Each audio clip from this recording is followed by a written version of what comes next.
नमस्कार मित्रों, सभी दोस्तों को ढेर सारी शुभकामनाएं। मैं विजेंद्र सैनी आप सबका उत्कर्ष ऑनलाइन क्लासेज में स्वागत करता हूं, अभिनंदन करता हूं।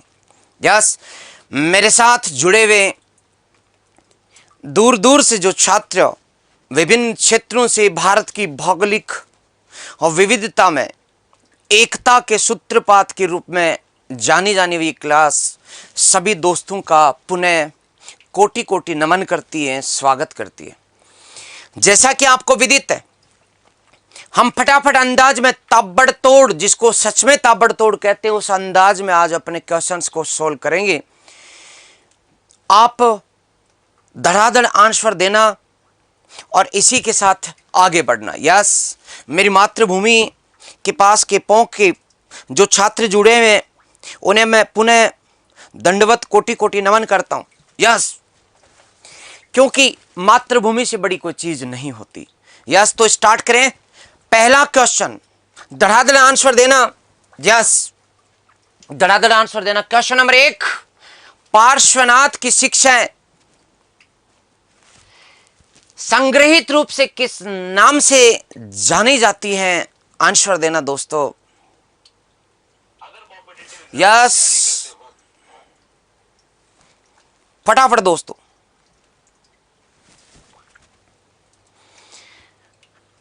मेरे सारे देश के कोने कोने से, मेरे झारखंड से जुड़े हुए साथी, बिहार से जुड़े हुए, रायबरेली से जुड़े हुए, मैं देख पा रहा हूं सभी दोस्तों को, बाड़मेर की धरा से, बांसवाड़ा की धरा से, और यहां तक कि जो तेलंगाना से मेरे दोस्त जुड़े हुए हैं। तो दोस्तों, इसका उत्तर आ चुका है बिल्कुल चतुर्याम। ठीक है, क्योंकि 4 शिक्षाएं दी थी उन्होंने, सत्य, अहिंसा, ऐस्ते, अपरिग्रह। 4 शिक्षाएं चतुर्याम के नाम से जानी जाती हैं। चलिए दूसरा क्वेश्चन, गंगा में बाढ़ आने के बाद पांडवों ने अपनी राजधानी कहां बनाई? फटाफट अंदाज में बात कीजिएगा। आज पता लग जाएगा बहुत सारे विद्यार्थियों को कि जो बाद में जुड़े हैं कि उन्हें पुराने वीडियोस देखे बगैर उनका काम नहीं चलेगा। चाहे वो भले ही रीट की तैयारी करें, पटवारी की करें, ग्राम सेवक की करें, एनटीपीसी की करें, रेलवे ग्रुप डी की करें, या फिर एसएससी की करें, या फिर आईएएस की। ये क्लासें बेसिक रूप से, आधारभूत रूप से हर कॉम्पिटिटर को उसकी मेरुदंड की तरह जरूरत है। ये बात मैं समझा नहीं पाया, अब समझ में आ जाएगी। यस, गंगा में बाढ़ आने के बाद पांडवों ने अपनी नई राजधानी कहां स्थापित की? फटाफट आंसर। Okay, yes. तो जिन दोस्तों ने इसका उत्तर बी किया बिल्कुल गलत है। जिन्होंने इनका उत्तर सी किया ये भी गलत है, क्योंकि दोस्तों हमने पढ़ा था, अरे जब मैंने आपको वत्स पढ़ाया था, वत्स, तो वहां पर मैंने आपको बताया था कि हस्तिनापुर अर्थात कुरुक्षेत्र, जो कुरु जनपद था, कुरु जनपद या कुरु महाजनपद, जो कुरु महाजनपद था, जिसकी राजधानी हस्तिनापुर थी दोस्तों, हस्तिनापुर, वो गंगा में बाढ़ में बह जाने के कारण ये वहां से निकले और इन्होंने वत्स राज्य बसाया था। वहां से निकल करके कौन सा राज्य?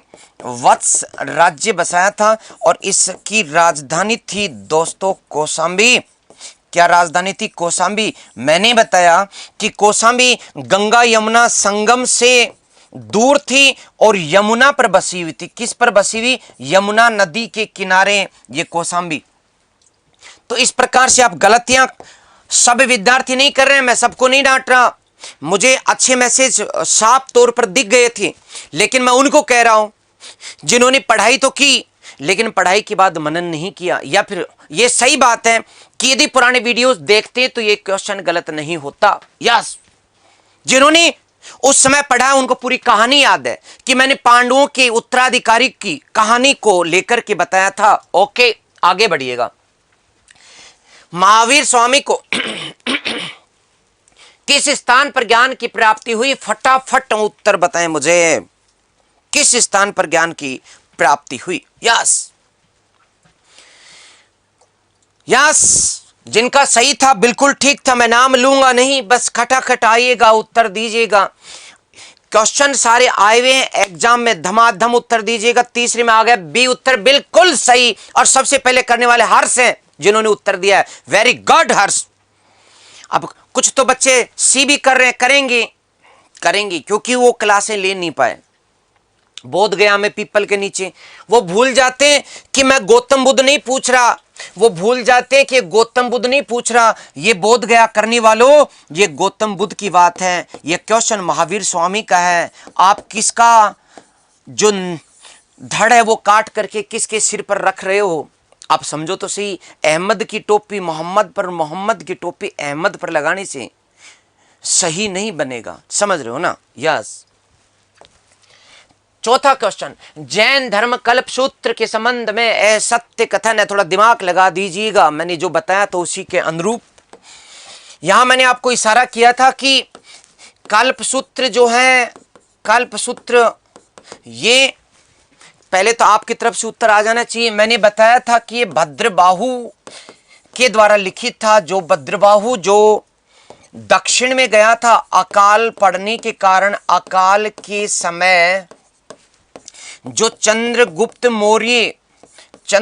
मौर्य के साथ दक्षिण में गया था, और इसी ने कल्प सूत्र की रचना दक्षिण की भाषा संस्कृत में की थी। किसमें की थी? संस्कृत में। इसलिए इस एक कल्प सूत्र जो कि एक अपवाद है भाषाई तौर पर, बाकी सारे के सारे जो जैन साहित्य हैं वो मैंने बताया था कि अर्धमागधी जो भाषा है उसके अंदर लिखे गए। इस एक अपवाद को छोड़ करके अपनी बात हुई थी कि नहीं हुई थी? बात हुई थी, यस। तो सुनिएगा और समझिएगा। यह संस्कृत भाषा में लिखा गया, बिल्कुल सही है। भद्रबाहु के द्वारा रचित है, बिल्कुल सही है। क्या यह वल्लभी की जैन महासम्मेलन से संबंधित है? नहीं। वल्लभी का महासम्मेलन 513 ईस्वी से लेकर के 526 ईस्वी में होता है दोस्तों, जबकि भद्रबाहु जो था वो तो 322 ईस्वी पूर्व के करीब था। यानी इन दोनों घटनाओं में लगभग भी माने दोस्तों तो 800 या 850 वर्ष का अंतर है। इसलिए इसकी प्रेत आत्मा भी उठ करके नहीं आ सकती। इसलिए इसका उत्तर क्या होगा दोस्तों? सही उत्तर क्या है? सही उत्तर है वल्लभी जैन महासम्मेलन से संबंधित है। ये इसका असत्य कथन है। क्या पूछ रहा है? असत्य पूछ रहा है दोस्तों। इसलिए ठीक, ये दिगंबर संप्रदाय के लिए अनुकरणीय, ये बात सही है। ये भद्रबाहु द्वारा रचित, ये बात भी सही है। ये संस्कृत भाषा में लिखा गया, एक अपवाद। ओके, एक अपवाद, शाबाश। तो बाकी सब सही है, ये एक गलत, इसलिए असत्य पूछा जा रहा है, इसलिए ठीक। ओके, अगला धड़ाक धड़ चलिए। किस पशु से हड़प्पावासी अपरिचित थे? फटाफट आंसर नहीं है अभी। हाँ, गुजरात में वल्लभी में। पूरी कहानी सुनाई है मैंने। कोई तथ्य कभी जीवन में आएगा नहीं जो क्लास से बाहर उठ करके आपके सामने प्रस्तुत हो जाए। यदि आया तो घुमा फिरा करके भले ही आ सकता है, लेकिन मूल विषय वस्तु वही होगी, बेस वही होगा। वाह, 5वीं क्लास में किस पशु से हड़प्पावासी अपरिचित थे? इसमें उत्तर क्या किया सबने? डी किया। वेरी गुड दोस्तों। गाय मत कर देना, गाय का क्वेश्चन। गाय वहां थी, वो जानते थे, तभी तो वहां सबसे ज्यादा बैल मिले, गाय की हड्डियां मिली। अरे बिना गाय के बैल कहां से आते? लेकिन चित्रण में क्वेश्चन आएगा आगे, समझिएगा, अंतर कीजिएगा। यस। छठा क्वेश्चन, सिंधु घाटी सभ्यता से प्राप्त साक्ष्यों और इनके प्राप्ति स्थलों का सही युग्म है। सही युग्म कौन सा है? क्या घोड़े की अस्थियां, क्या घोड़े की अस्थियां लोथल से मिली है?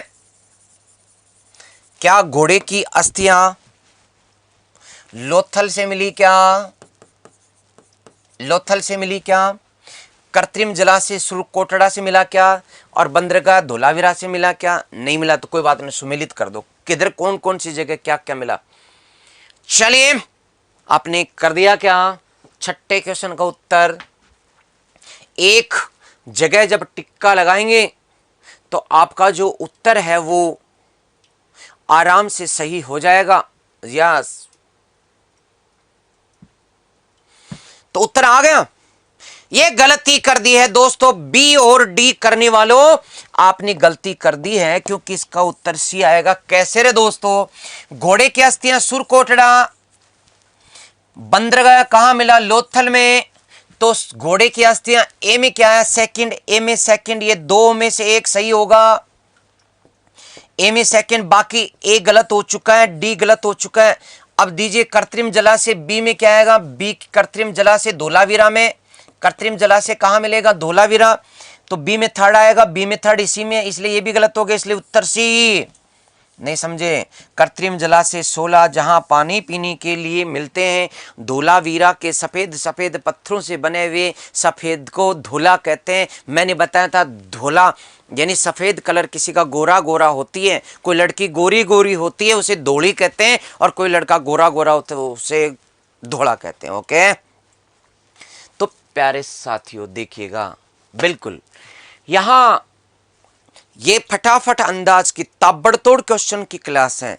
यहां पर रोनी शकल बनाने से नहीं होगा, या कर्मार्थ और पुरुषार्थ के दम पर आप अपने जंग जीतोगे दोस्तों।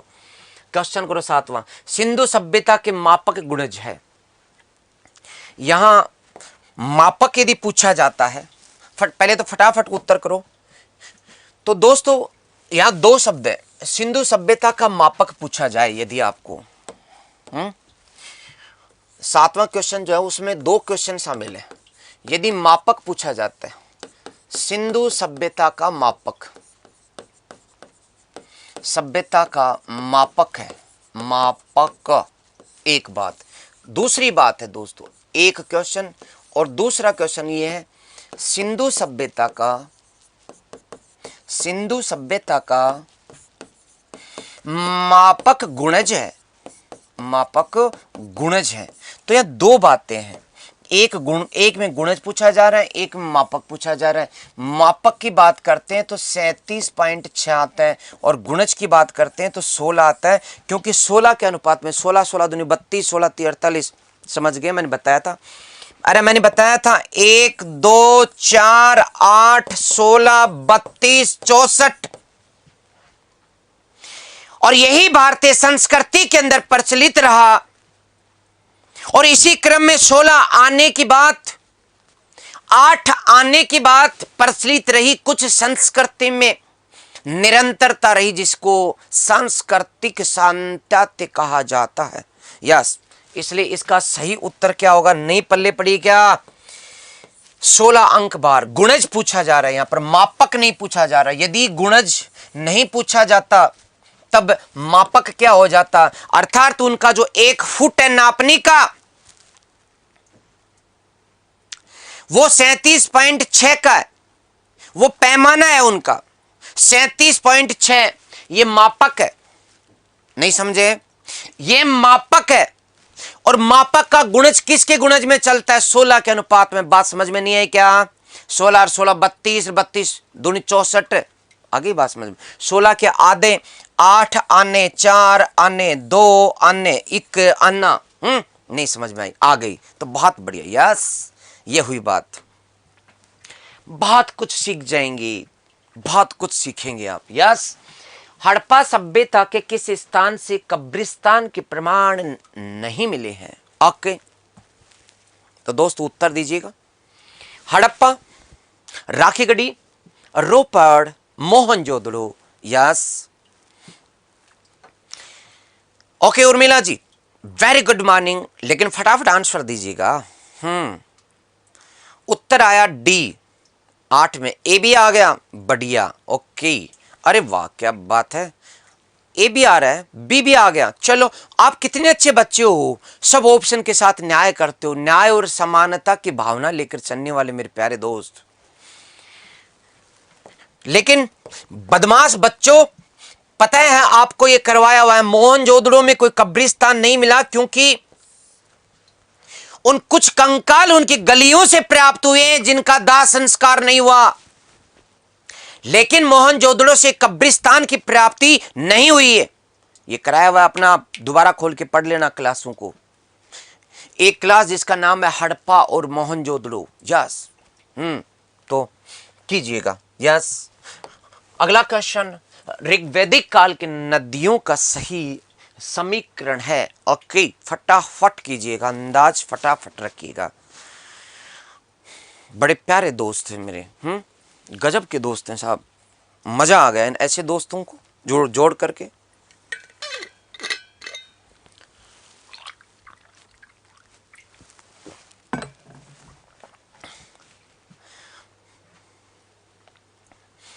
गलत हो गया तो भाई क्या करें। आप कह रहे हो सर गलत हो गया है, तो गलत होगा क्योंकि पढ़ाई नहीं किया आपने।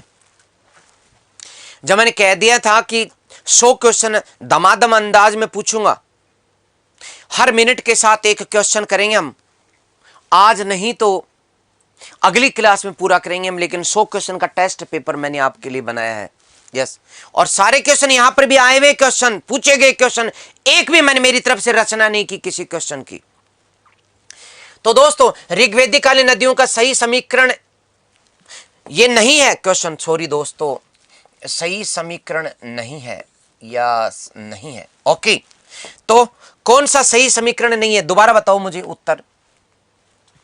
सही समीकरण नहीं है नवा, ऋग्वेदिक कालीन नदियों का सही समीकरण नहीं है। यस यस दोस्तों, कोई बड़ी बात नहीं, नहीं तो है, नहीं की क्या बात, नहीं तो हर कहीं है, और हर कहीं जो नहीं है।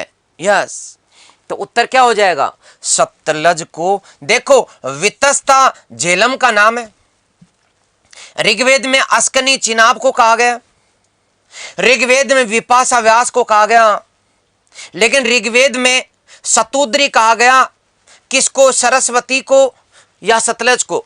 तो दोस्तों समझिएगा, सतुद्री नाम किसका है ऋग्वेद में, सतलज का, ठीक है, और सरस्वती का नाम सरस्वती ही है, क्योंकि सरस्वती उस जमाने में बहा करती थी, आज सरस्वती है ही नहीं, इसलिए पुराना नाम ही चल रहा है, इसका नाम बदला नहीं। यहां पर सही सुमेलित सतलज नहीं है, क्योंकि सतलज नदी का नाम सतुद्री मिलता है दोस्तों, इसलिए डी ऑप्शन यहां जो है उत्तर आ जाएगा। बिल्कुल, चलिएगा आगे बढ़िएगा, नहीं बढ़िएगा तो ये बढ़िएगा। यस, देखिएगा और बात कीजिएगा।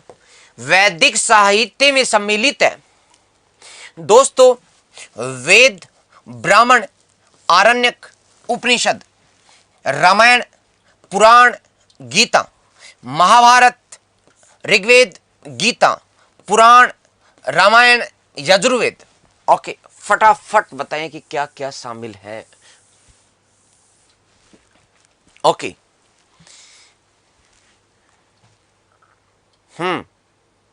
ये सारे क्वेश्चन आपको टेलीग्राम लिंक में मिल जाएंगे। ओके, हाँ, इसलिए कोई स्क्रीनशॉट की जरूरत नहीं है। तो इसमें हो गया, ये तो उत्तर बहुत सरल है। यस, ए, शाबाश, सबने सही कर दिया। क्या आनंद की अनुभूति होती है जब सारे दोस्त टकाटक टिका देते हैं। ओके, वेदांग और उनके विषयों का सही युग्म है शिक्षा, स्वर विज्ञान, कल्प, अनुष्ठान, निरुक्त, शब्दों की व्युत्पत्ति, छंद, चतुष्पादी वृत्त। तो यहां पर दोस्तों समझिएगा, युग्म सुमेलित नहीं है शब्द, नहीं है दोस्तों, ये युग्म सही युग्म नहीं है। ओके, तो देखिएगा, नहीं है, ठीक है।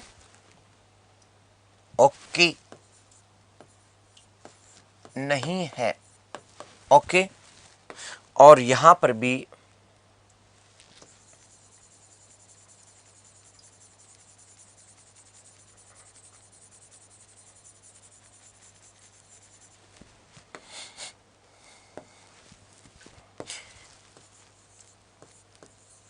ईश्वरीय ज्ञान।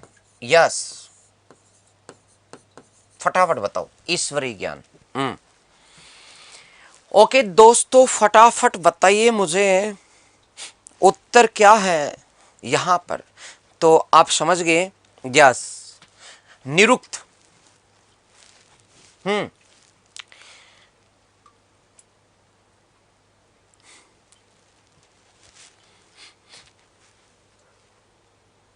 यहां पर आपने जो किया,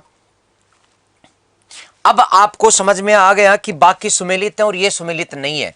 ओके, सुमेलित क्रम में आ गया। चलिए प्यारे दोस्तों, अगला क्वेश्चन कीजिए, किस ग्रंथ में यज्ञवेदियों के निर्माण का विवरण है? कोई बात नहीं ऋग्वेद, कोई बात नहीं सामवेद, कोई बात नहीं सूल्व सूत्र, कोई बात नहीं गीता। तो किस ग्रंथ में, यहां पूछा क्या गया है, ग्रंथ पूछा गया है, उसमें यज्ञवेदियों के निर्माण का विवरण दिया गया। ओके दोस्तों, फटाफट करें। हाजी पटवारी की फॉर्म, यस। अब तो परीक्षा की बात कीजिएगा, परीक्षा की तैयारी कर लीजिए पटवारियों, यस। उत्तर आ गया, तो उत्तर क्या, बी क्यों किया है? अच्छा ए भी कर दिया, अरे वाह दोस्तों वाह। किस ग्रंथ में यज्ञवेदियों का निर्माण की बात है? अरे बावड़े बच्चों, अपनी बात की है सूल्व सूत्र की, कि सूल्व सूत्र में, सूल्व का अर्थ होता है, सूल्व का अर्थ होता है नापने की डोरी। क्या होता है? नापने की डोरी। ओके दोस्तों, और किसको नापने की डोरी? यज्ञ को नापने की डोरी, यज्ञवेदी को नापने की डोरी। तो यज्ञवेदी को नापने की डोरी जो है वो सूल्व कहलाती, और इसी से सही आकार में जो यज्ञवेदी बनाई जाती थी उसे नाप जोक करके प्रॉपर बनाया जाता था। दोस्तों आप नहीं समझ पा रहे हैं क्या? इस तरह से प्रॉपर यज्ञ की जो वेदी थी उसको नाप जोक करके एकदम सही तरीके से बनाया जाता था, फिर यज्ञ किए जाते थे। तो गलतियां कर रहे हैं बच्चे।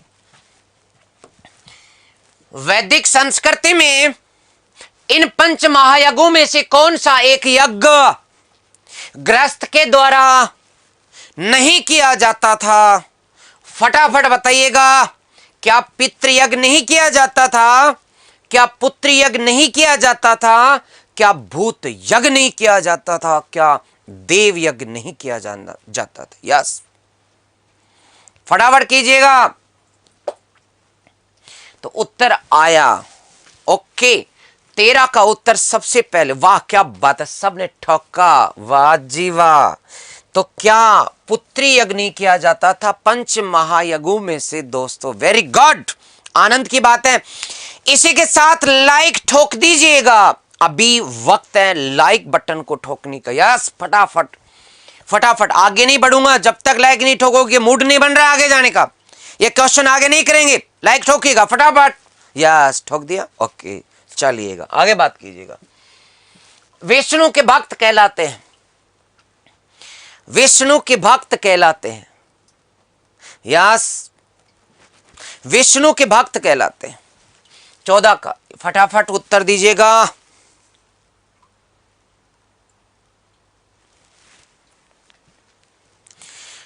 यस दोस्तों, उत्तर दीजिएगा। विष्णु के भक्त कहलाते हैं नयनार, पाशुपात, अलवार और लिंगायत। उत्तर आया 14 में सी, बिल्कुल ठीक किया।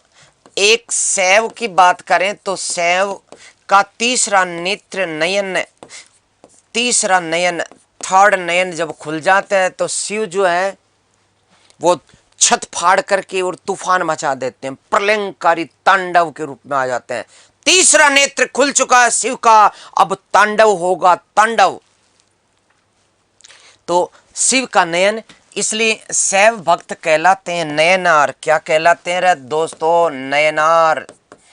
और जो विष्णु के भक्त हैं वो कहलाते हैं अलवार। विष्णु वैसे भी दोस्तों ब्रिज प्रदेश का निवासी, क्योंकि कृष्ण जी का अवतार ब्रिज में और यहीं पर अलवर। यस, लेकिन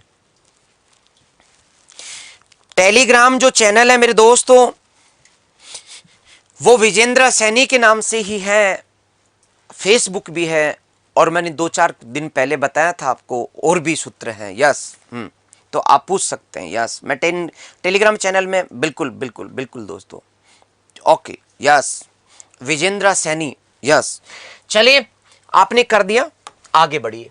रावी नदी का प्राचीन नाम था, रावी नदी का प्राचीन नाम, रावी नदी का प्राचीन नाम, फटाफट। सोचते रहे। अरे सोचते क्या हो, शिव के भक्त नैनार कहलाते हैं। तीसरा नेत्र खुलवा दूं क्या शिव का भी? तांडव होगा, प्रलय होगी, मत खुलवाओ। हे शिव भगवान, आपका तीसरा नेत्र बंद रखो। नयन, नेत्र, नयन, नयनार, और शिव नयनार वाले और अलवार वाले कृष्ण भक्त, ब्रिज प्रदेश, विष्णु के अवतार। समझ में नहीं आ रहा क्या है? आगे बढ़ो। रावी नदी का प्राचीन नाम क्या है? रावी नदी का प्राचीन नाम जो है वो सुवास्तु है, वो कुंभा है, वो परुषणी है, वो द्रैस्वती है। उत्तर आ गया, वाह, बिल्कुल ठीक, अर्थात सी, यस। चलिएगा आगे बढ़िएगा। भारत में एकता में अनेकता और अनेकता में एकता, ये कथन किनका है?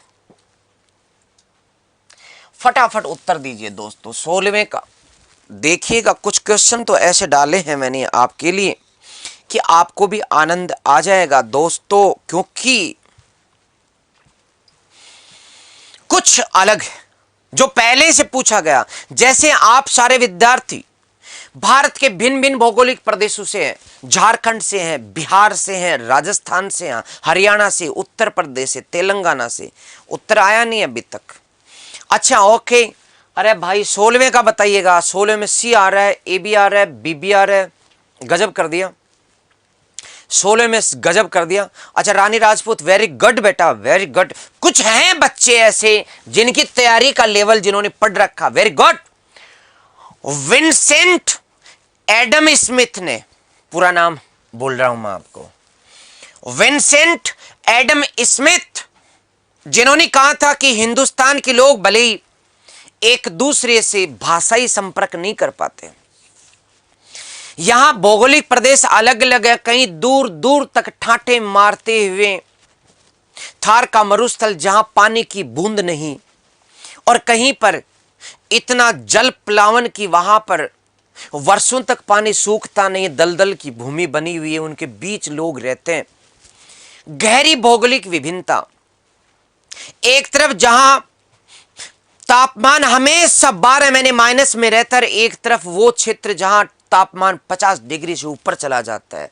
गहरी भौगोलिक विभिन्नता इस संसार में कहीं देखने को मिलती तो वो भारत में। लेकिन इतना सब होते हुए भी भारत में एकता, भारत में एकता में अनेकता और अनेकता में एकता, यानी सब कुछ विविधता है लेकिन फिर भी एकता है, और एक होकर के भी अनेक रूप से ये अपना जीवन बसर कर लेते हैं। तो उत्तर क्या होगा? Vincent Smith. ओके दोस्तों, तो समझिएगा चीजों को। किस हड़प्पाकालीन इमारत को सर जॉन मार्शल ने विश्व का अद्भुत निर्माण कहा? वृत्त, स्नानागार, अन्नागार, सभा भवन और दुर्ग महल। फटाफट कीजिएगा यस। उत्तर में क्यों भाई भेदभाव क्यों रहे? मैं तो सभी मेरे दोस्तों को, अच्छा पंजाब वालों का नाम नहीं लिया क्या? ओके सिमरन जी, ओके नाराज मत हुई, पंजाब से भी जुड़े हुए हैं, हाँ जुड़े हुए हैं, कश्मीर से भी जुड़े हुए हैं, उत्तराखंड से भी जुड़े हुए हैं, और हिमाचल से भी जुड़े हुए हैं, और गुजरात से भी जुड़े हुए हैं, मध्य प्रदेश से भी जुड़े हुए हैं। मेरे पूरे भारत के मेरे सारे दोस्त जुड़े हुए हैं, ठीक है ना? यस, आपने मुझे 2-3 बार मैसेज भी किया कमेंट्स बॉक्स में। यस यस यस, हाँ यस, ठीक ओके। किस हड़प्पाकालीन स्तर, तो उत्तर आ गया वृहत स्नानागार। वाह जी वाह, क्या मजे की बात है, बिल्कुल ठीक कर दिया। अरे बावड़े, ये अन्नागार कौन कर रहा है? ये गलत है। मैंने आपको पढ़ाया था सर जॉन मार्शल ने विश्व का एक अद्भुत निर्माण वृहत स्नानागार मोहनजोदड़ो को कहा। मोहनजोदड़ो का, यही तो बात है तैयारी की स्तर की। सुनो, sir John Marshall, sir John Marshall ये कौन थे? मैंने बताया कि ये भारतीय पुरातत्व विभाग के अध्यक्ष थे, पुरातत्व अध्यक्ष थे। ओके, इन्होंने मोहनजोदड़ो में, इन्होंने दोस्तों मोहनजोदड़ो में जो राखलदास बनर्जी ने खुदाई की, वहां पर वृहत स्नानागार निकला। ओके, वृहत स्नानागार निकला। इस वृहत स्नानागार को क्या कहा? इन्होंने कहा समकालीन विश्व का, उस काल के विश्व का, उस काल का विश्व,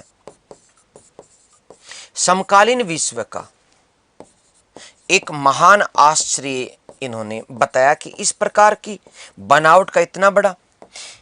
दोस्तों आप बताइएगा, ये जो मोहनजोदड़ो है या और अन्य स्थल है, उन्हें क्या कहा जाता था? आप समझिए ना, उन्हें सिंधु घाटी सभ्यता में आते हैं कि नहीं है? किस सभ्यता के हैं? सिंधु घाटी सभ्यता के, ठीक है। और सिंधु घाटी जो सभ्यता है उसका वर्तमान नाम क्या है?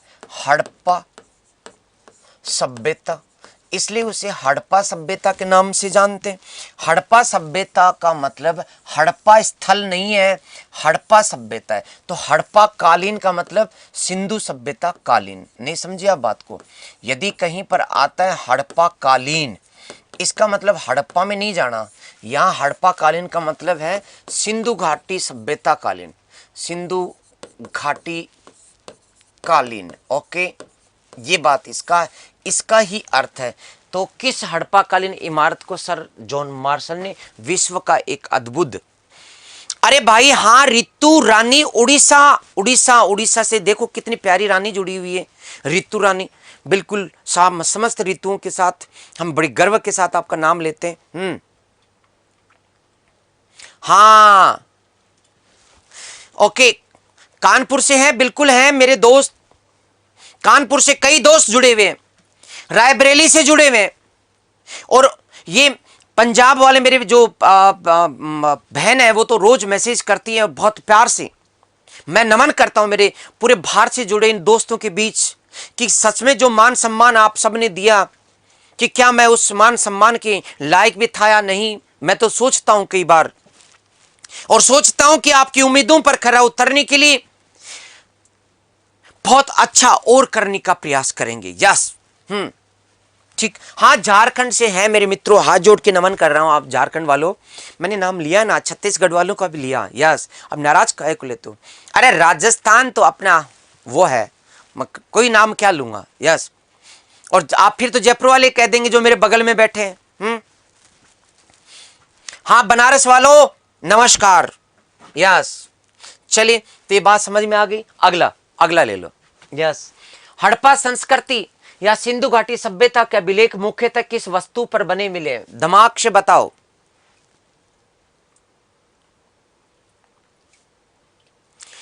अरे बावड़े भाई, यदि कोई क्वेश्चन आपको पूछना ही है तो पूछ लीजिएगा ना। मैंने बताया कि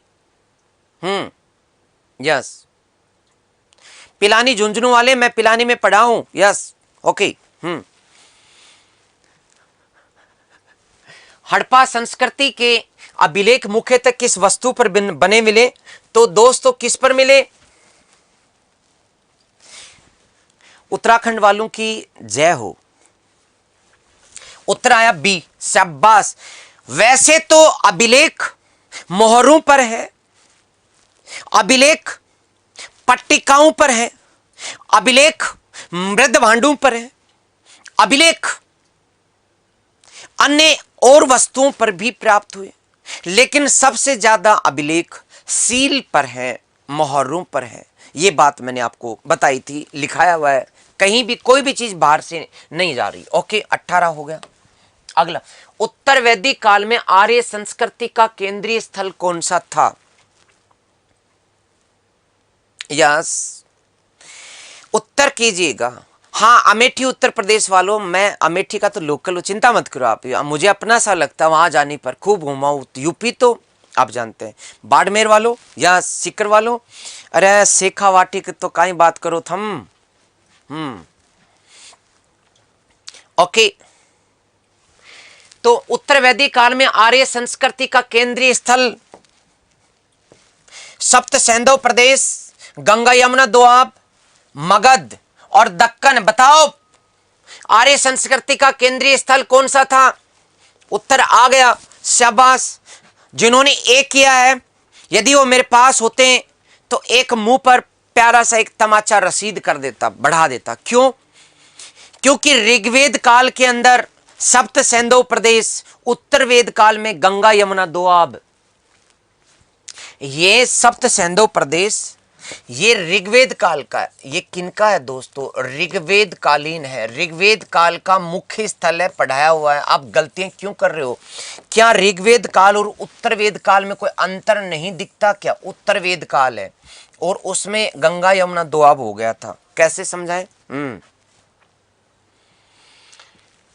अजमेर वाले, राजस्थान के हृदय वाले, आधी जिंदगी जो है अजमेर की आरपीएससी की नाम बीती। ओके। भारत के प्राचीन नगरों का पतन नामक प्रसिद्ध पुस्तक के लेखक कौन है? फटाक से बताओ। इसका कोई जवाब बताएगा तब मानूंगा कि वाह। राधा कुमुद मुखर्जी, रोमिला थापर, डीडी कोसाम्बी। यस प्यारे दोस्तों, आप उत्तर कीजिएगा, मजा लीजिएगा उत्तर करने के साथ साथ। यस अरे भाई, बस्ती वालों, दोसा वालों, नमन। तो उत्तर सब गड़बड़ हो चुकी है दोस्तों के। बी रोमेला था पर लिखा लोगों ने। किसी का सही भी है क्या? क्या मैं उसी का नाम ले दूं? पता नहीं है। शाबाश बेटा। ओके, सबने बी किया, एक ने बी किया था। पता है भेड़ चाल किसे कहते हैं? आप में से एक आध ने बी किया यूं मन में टिका करके, और इसके बाद हाँ, यूट्यूब पर बाकी के टीचर्स क्लासों को काट काट के पढ़ाते हैं, लेकिन अपने कंटिन्यू में रही। मैंने एकदम जीरो से लिया, हर चीज पढ़ाई। सिंधु घाटी सभ्यता, इसके बाद ऋग्वेद काल, इसके बाद उत्तर वेद काल, इसके बाद में महाजनपद काल, फिर जैन धर्म और बौद्ध धर्म, कहीं भी कोई कटिंग नहीं। इसके बाद में राष्ट्रीय आंदोलन, और इसके बाद फिर मौर्य काल और गुप्त काल। बिल्कुल सिस्टमेटिक रूप से पढ़ेंगे हम, यूं नहीं होता होगा। लेकिन ये मैंने कहा कि बिल्कुल अलग क्लास है, ये उत्कर्ष है, उत्कृष्टता, पहचान है इसकी। यस, तो यहां दोस्तों ने एक आदमी क्या किया? बी किया था, बाकी सब ने बी टिकाया। सब बी कर रहे हैं। वाह, बी। अरे बावड़े बच्चों, रामशरण शर्मा ने किताब लिखी थी, भारत के प्राचीन नगर। जो किताब है ये रामशरण शर्मा की लिखी गई है कि भारत में प्राचीन नगर, और इस किताब में इनके द्वारा जो ये पुस्तक लिखी गई है रामशरण शर्मा के द्वारा, भारत के प्राचीन नगरों का पतन, इसमें इन्होंने बताया कि भारत का प्रथम नगरीकरण जो है, भारत का प्रथम नगरीकरण इन्होंने सिंधु घाटी सभ्यता के नगरों के लिए उपयोग किया। सिंधु घाटी सभ्यता के नगरों को उन्होंने प्रथम नगरीकरण बताया। ठीक है। और दोस्तों, सेकंड जो नगरीकरण है भारत का, भारत में सेकंड नगरीकरण जो है वो इन्होंने बौद्ध काल को बताया। यदि बौद्ध काल भी नहीं आए उत्तर में तो महाजनपद काल कर देना। महाजनपद काल में मैंने बताया था कि इस दौरान 6 महानगर थे। मैंने बताया था कि, और उनके नाम भी लिखाए थे, 6 महानगर। तो सेकंड नगरीकरण पूछ लें तो 6ठी शताब्दी ईसा पूर्व में, 600 ईसा पूर्व में, बीसी के अंदर प्रारंभ होता है भारत में सेकंड नगरीकरण, बौद्ध काल में या महाजनपद काल में। ठीक है। तो प्यारे दोस्तों चलिएगा। ओके, उत्तर आया रामशरण शर्मा। चलिए अगला, सूरसेन जनपद की राजधानी, या सूरसेन जनपद की, हे लखनऊ की दिल रखने वालों, आपको भी मैं सत सत नमन करता हूं, नाराज मत होइए प्लीज। अरे प्रजापति, प्रहलाद प्रजापति, आप जो जानना चाहते हैं मैंने आपको बताया था, 8,009,9932। हाँ, ओके। सूरसेन जनपद की राजधानी, कितना सिंपल है। वृंदावन लगा दो क्या? आपका मूड हो रहा है तो फिर कहोगे कि मथुरा वालों का नाम नहीं लेते। नाम ले तो कैसे लें? आप लोग भी टिका रहे हो, अरे मथुरा तो भी ठीक, फिर काहे की प्रॉब्लम आ रही है? खटाखट कीजिए, आगे बढ़िएगा। गीता क्या है? गीता क्या है?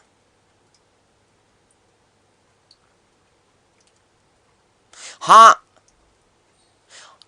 आप सोमवार को, यस दोस्त, सोमवार को आप मिल सकते हैं मेरे से जयपुर सेंटर पर। यदि कोई आरएस के लिए, किसी के लिए भी आपको कुछ किताबें या कुछ मार्गदर्शन चाहिए तो बिल्कुल ओके।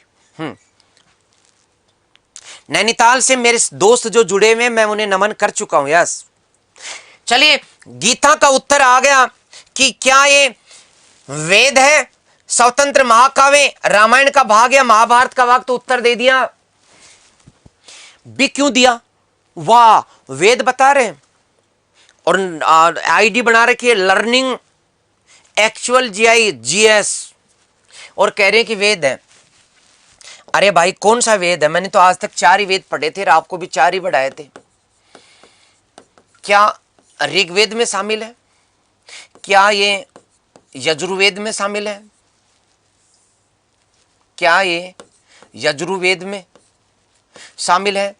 क्या ये सामवेद में शामिल है? क्या ये अथर्ववेद में शामिल है? अथर्ववेद में शामिल है क्या? नहीं है। तो वेद तो 4 ही। अब कोई इसको 5वां वेद कह देता है, उसकी बात थोड़ी करनी है। अपने को बात करनी है कि ये वेद जो 4 हैं वो 4 ही रहेंगे। गांधी जी का 5वां पुत्र कहने से कोई तो वास्तव में बन थोड़ी नहीं जाएगा, जन्म थोड़ी ले लेगा, ठीक है ना? तो वेद हो नहीं सकता। फिर स्वतंत्र महाकाव्य है नहीं, क्योंकि हमने आज तक नहीं पढ़ा कि भाई स्वतंत्र महाकाव्य गीता, इसमें कोई कहानी ही नहीं है। ठीक, क्या है गीता में? आपने पढ़ा कि गीता श्री कृष्ण के द्वारा दिया गया अर्जुन को जो ज्ञान है। जब अर्जुन ने कहा कि मैं अपने सगे संबंधियों को देख करके मैं युद्ध नहीं करूंगा, तब श्री कृष्ण ने बताया कि कौन युद्ध कर रहा है और कौन युद्ध करा रहा है। यह तुम्हारा कर्म है और तुम्हें करना होगा। कर्तव्य से जो अपने आप को वंचित करता है उसे जीने का हक नहीं है, वो इस धरा पर। तो श्री कृष्ण अर्जुन की बात रामायण में आती है क्या?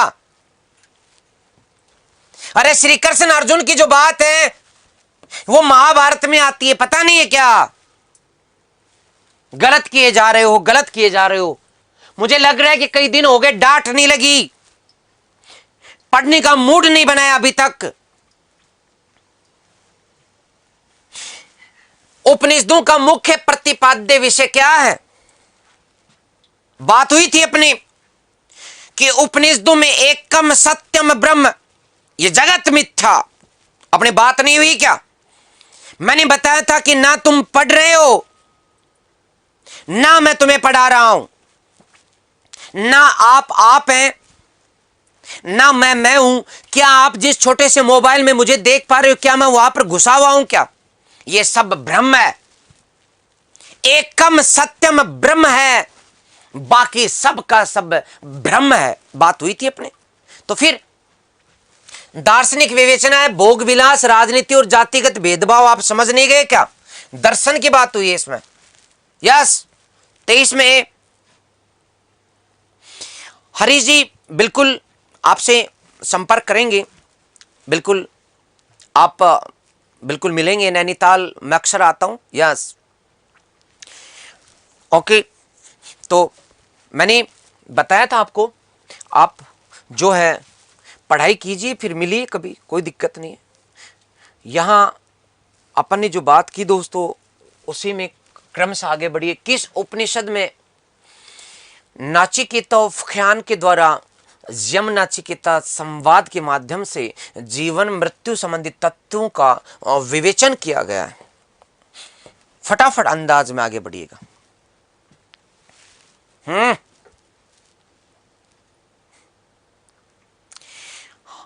मैं डीगवाल साहब आपको बताना चाहूंगा कि मेरा गोत्र डीगवाल है और हम लोग बिल्कुल सम्मान से, जो राजस्थानी हिला ख्याल है उसे पहचानते हैं, उसमें बहुत रुचि है।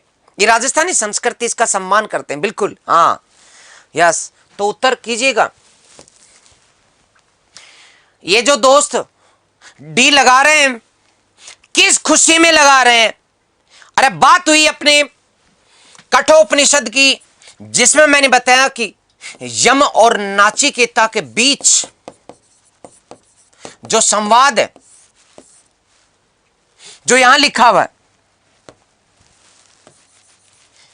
और नाचिकेता जो कि एक शिष्य, नहीं समझ रहे हो, पूरी कहानी सुनाई थी मैंने, किस प्रकार से भिड़ा हुआ है अपने ज्ञान के दम पर, और जिसमें होता है हुनर। गौरव सर सही कहते हैं कि शिक्षा वास्तव में वो शेरनी का दूध है जो जितना पीता है उतना दहाड़ता है, समझ रहे? शिक्षा जिसमें होती है, सब्जेक्ट का कमांड जिसमें होती है, वो दहाड़ता है। और यम को देख लीजिएगा, ज्ञान था इसमें। चलिए आगे बढ़ी। वृद्धारण्यक उपनिषद में जनक की सभा में याज्ञवल्क्य से दार्शनिक संवाद करते हुए किस महिला का वर्णन हुआ?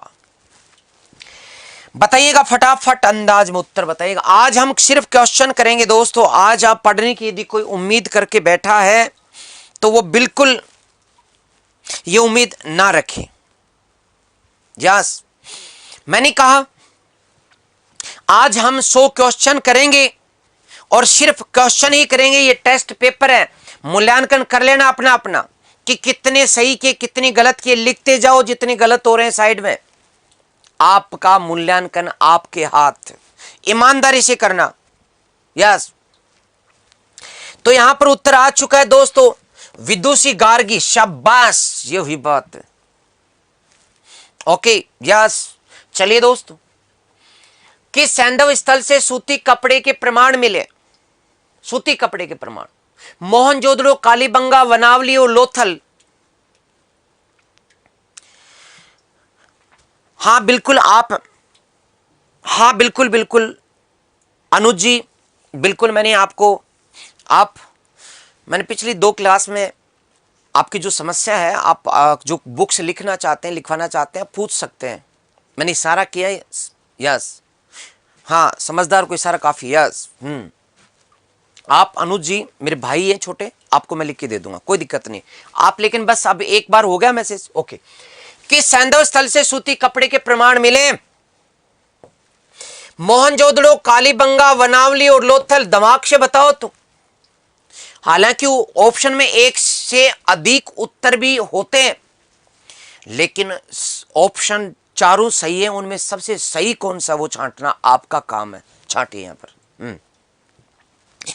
सूती कपड़े के साक्ष्य फटाक से बताओ रे। कहानी में मैंने बताया था कि सूती कपड़ा मिला, कुछ लिपटा हुआ मिला, उसमें मिला। यस, शाबाश, ए उत्तर ठीक। अच्छा, डी और सी क्यों कर रहे हो?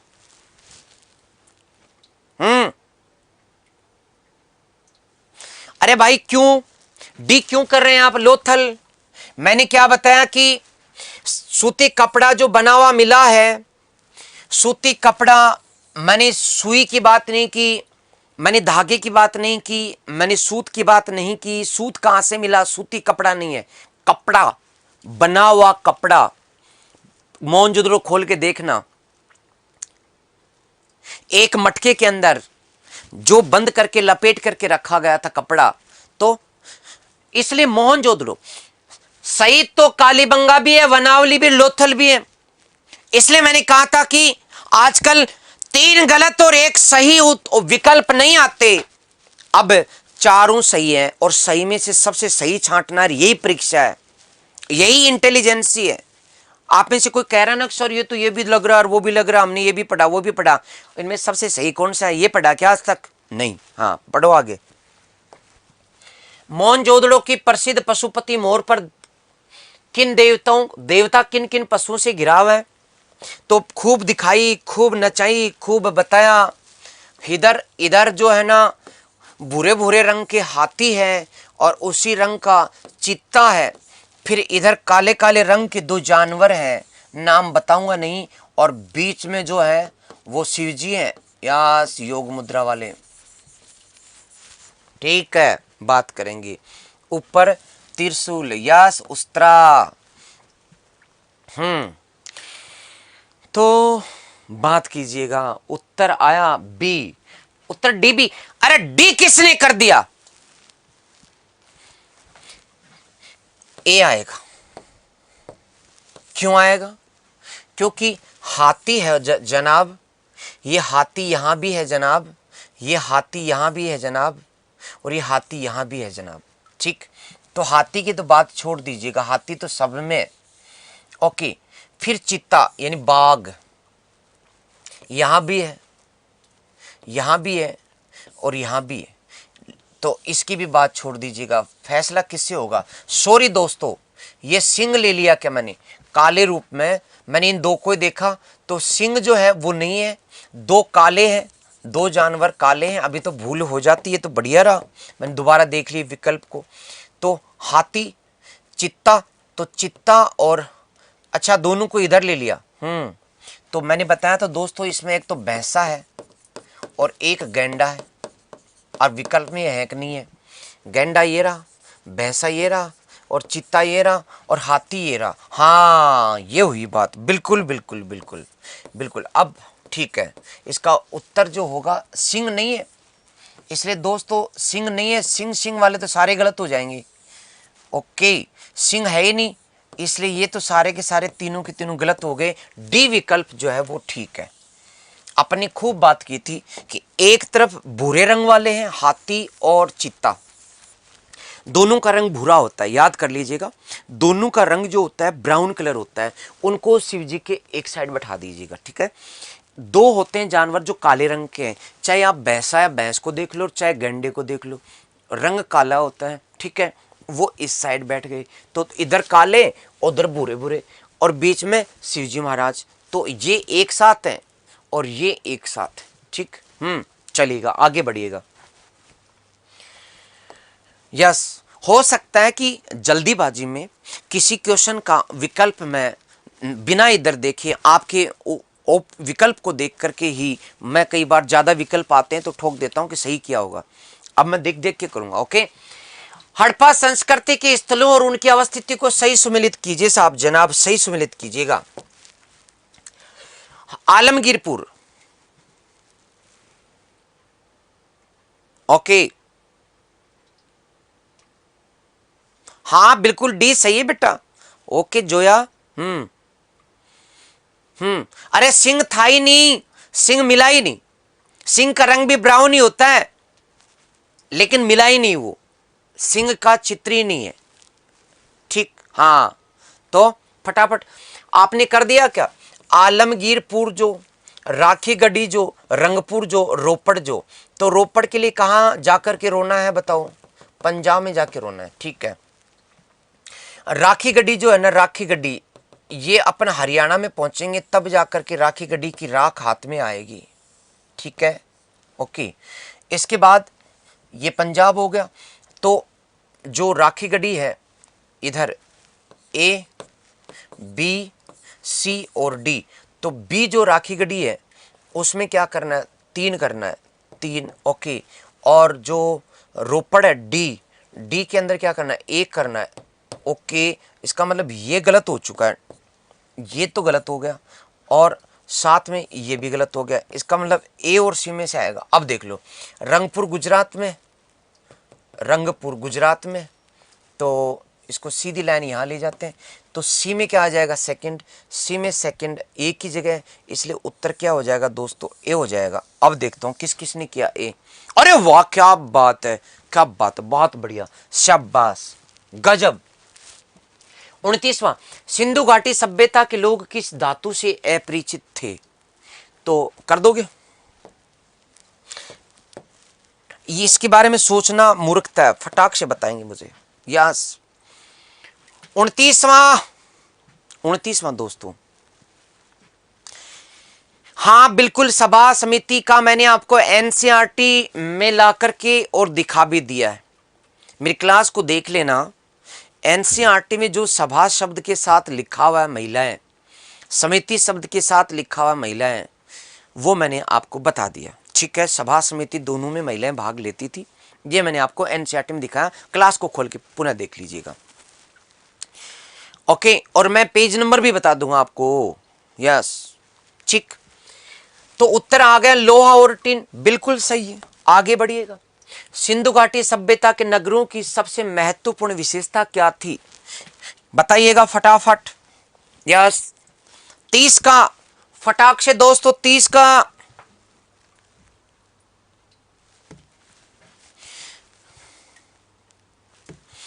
एक तो मैं ये कहना चाह रहा हूं, दिल्ली दरबार चलता रहेगा, हम ऐसे दरबार सजाते रहेंगे। यदि हमारे खून में जुनून है, हमारे खून में जुनून है, तो ऐसे दरबार सजाते रहेंगे और इस प्रकार से पढ़ेंगे कि कंटिन्यू अपन अध्ययन करते रहेंगे। मत सोचिए, आप रोज कहते हैं कि सर क्वेश्चन पेपर लाइएगा, सर संडे को क्वेश्चन पेपर रखिएगा। भैया संडे को तो मैं नहीं रख सकता, लेकिन आज आपके लिए पूरा 100 क्वेश्चन का टेस्ट पेपर है, आप आज आनंद से कीजिएगा। वैसे सबसे अच्छा रहता है रोज की रोज 20% जो कर लेते हैं अपन, वो बेस्ट है, उसका कोई तोड़ नहीं है। क्वेश्चन से बहुत कुछ सिखाता है। यस, नगर नियोजन बिल्कुल ठीक। ओके, चलिए फटाफट। हड़प्पा सभ्यता में कच्ची ईंटों की किलेबंदी किस काल की है? ये क्वेश्चन, ये टपके हुए क्वेश्चन है और खोपड़ी हिला देते हैं, देखिएगा। हड़प्पा सभ्यता में कच्ची ईंटों की किलेबंदी किस काल की है? ये खोपड़ी को तोड़ने वाले क्वेश्चन है। 29 को दोबारा देखूं क्या? दोबारा देख रहा हूं। सिंधु घाटी सभ्यता के लोग किस धातु से अपरिचित थे? तो भैया लोहा कहां था, इसको क्या देखना, सोना है, कांसे है, तांबा है, ये तो थे। सिंधु घाटी सभ्यता का जो कालक्रम है उसमें एक ही तो चीज नहीं थी, लोहा नहीं था ही नहीं लोहा। इसको क्या देखना दोबारा बताओ है। और 30 को सिंधु घाटी सभ्यता के नगरों की सबसे महत्वपूर्ण विशेषता नगर नियोजन है, बिल्कुल ठीक है। ओके, इसके बाद बात करें तो ये खोपड़ी तोड़ने वाला क्वेश्चन है। उत्तर क्या आया? अब आनंद के साथ बात करते हैं। देखो बी आया दोस्तों, ज्यादा बी अच्छा ए बी आ गया, सी बी आ गया, मुझे पता था न, तलवार नहीं मिली। यदि किसी ने, आप में से किसने ढूंढी रहे तलवार? ए लो, अरे हड़प्पा सभ्यता से, सिंधु घाटी सभ्यता से कौन था वो जो उत्खनन करके तलवार ढूंढ लाया? ऐसे पागलपन की हरकतें कैसे करते हो?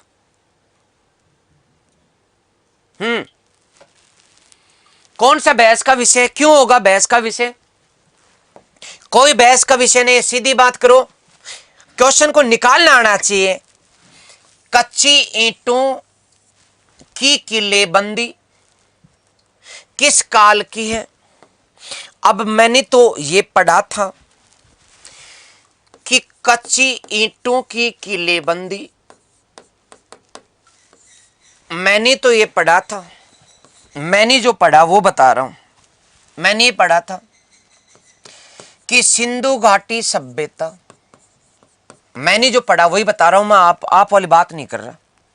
सिंधु घाटी सभ्यता एक नगरीय सभ्यता। क्यों, गलत बात है क्या? सही बात है। ओके, हालांकि ग्रामीण सभ्यता थी, नगरों से ज्यादा शहरों में जनजीवन था, सॉरी नगरों से ज्यादा ग्रामीण क्षेत्र में जनजीवन था, फिर भी इसको नगरीय सभ्यता इसकी विशेषता मानी जाती है। नगरीय सभ्यता की सबसे महत्वपूर्ण विशेषता है उनका नगर नियोजन, मैंने जो पढ़ा। और इस नगर नियोजन के अंदर भी कई विशेषताएं पढ़ी मैंने तो, जैसे कि पक्की ईंटों के मकान, पक्की ईंटों की दीवार, पक्की ईंटों की किलेबंदी मैंने पढ़ी, ठीक है, आपने भी पढ़ी। ये विशेषता है पक्की ईंटों के मकान। लेकिन मैंने ये पढ़ा कि कच्ची ईंटों का प्रयोग कालीबंगा में किया गया, और कालीबंगा के अंदर कच्ची ईंटों की 4 दीवारी मिली। लेकिन वो 4 दीवारी कालीबंगा के प्राक हड़प्पन क्षेत्र से मिली। 3 चरण है, तो प्राक हड़प्पा जो काल है उस काल की मिली, ठीक है। और उसी काल, प्राक हड़प्पा काल का ही एक तो 4 दीवारी और साथ में जुता हुआ खेत भी उसी काल का मिला, जुता हुआ खेत भी उसी काल का मिला। ठीक है ना। तो दिक्कत कहां आ रही है, तुम इधर उधर घूम घूम करके सबको क्यों कर रहे हो। अरे हड़प्पा सभ्यता में कच्ची ईंटों को पकड़ करके तुम ठीक नहीं कर सकते क्या। कच्ची ईंटों की किलेबंदी की बात हो रही है यहां पर, और कच्ची ईंटों की किलेबंदी कहां से मिली है, कालीबंगा से। बाकी सब स्थानों पर मोहनजोदड़ो हड़प्पा है, सब जगह पक्की ईंटों का प्रयोग किया गया है, प्रत्येक जगह गड्ढी क्षेत्र मिला है। लेकिन कच्ची ईंटों की किलेबंदी की बात कालीबंगा में हुई है, लेकिन कालीबंगा में वो जुता हुआ खेत, कालीबंगा के अंदर वो जो चार दीवारी मिली वो प्राक हड़प्पन क्षेत्र की। तो कहां दिक्कत आ रही है, निकाल नहीं सकते आप। घूमे जा रहे हैं, घूमे जा रहे हैं, ए कर रहा है, कोई बी कर रहा है, कोई डी कर रहा है। आंसर निकालना आना चाहिए एग्जाम हॉल में। और आज आप जो पढ़ रहे हैं वो ये चीज, ये ट्रिक सीख रहे हैं कि क्वेश्चन पेपर हैंडल कैसे करते हैं। उसमें से टफ कुछ नहीं होता, कभी भी पेपर टफ नहीं होता। पेपर को आपकी सोच टफ बनाती है। आप सहजता से स्वीकार करें, मस्त होकर के जाएं। जो पढ़ाई करनी वो अभी कर लें, एग्जाम के एक दिन पहले पढ़ाई को छोड़ दें।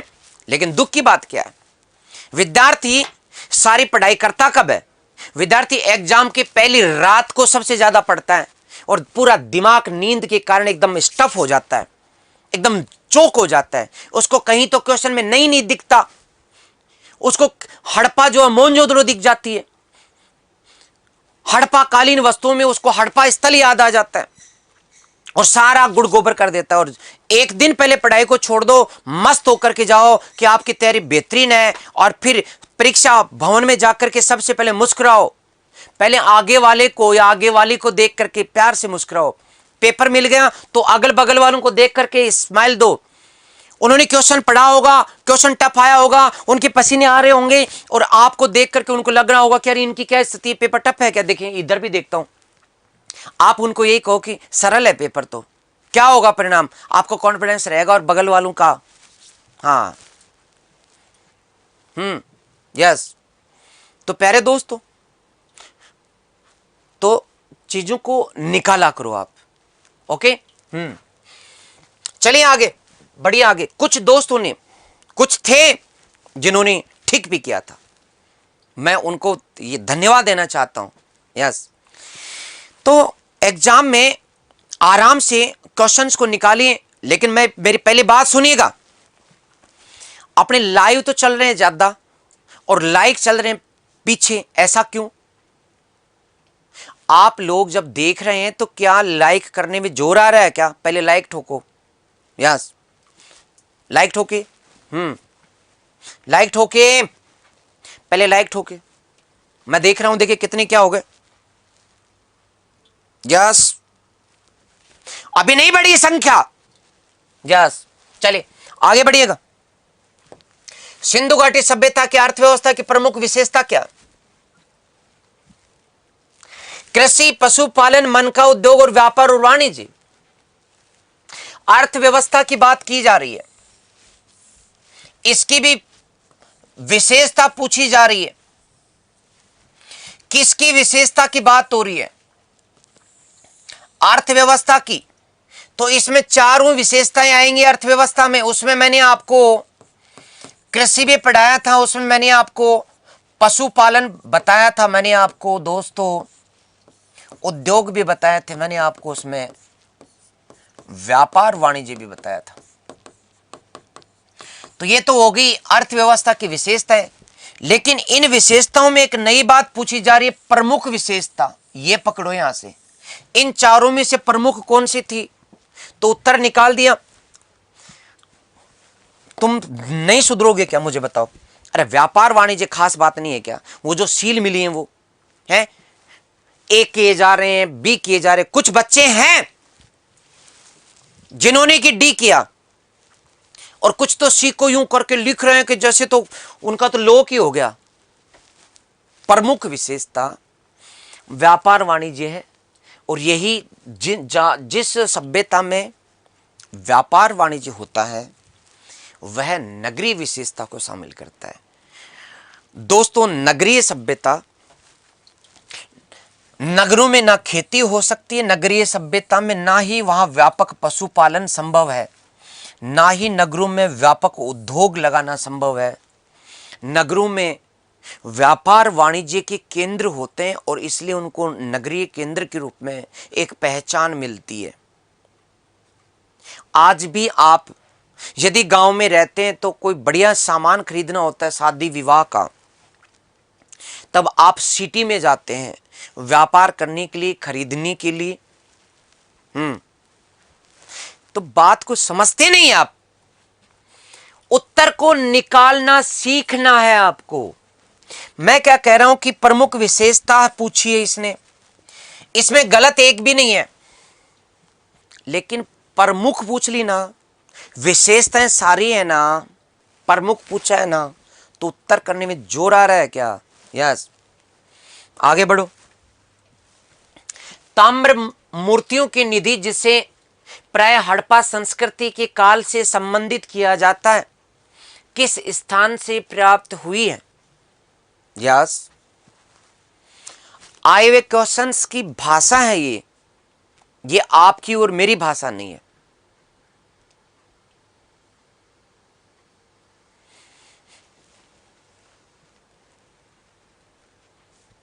मौज कर दी। जानकीलाल मीणा जी कह रहे सर आज तो मौज कर दी, नए नए तरीके से सीखने को मिल रहा है।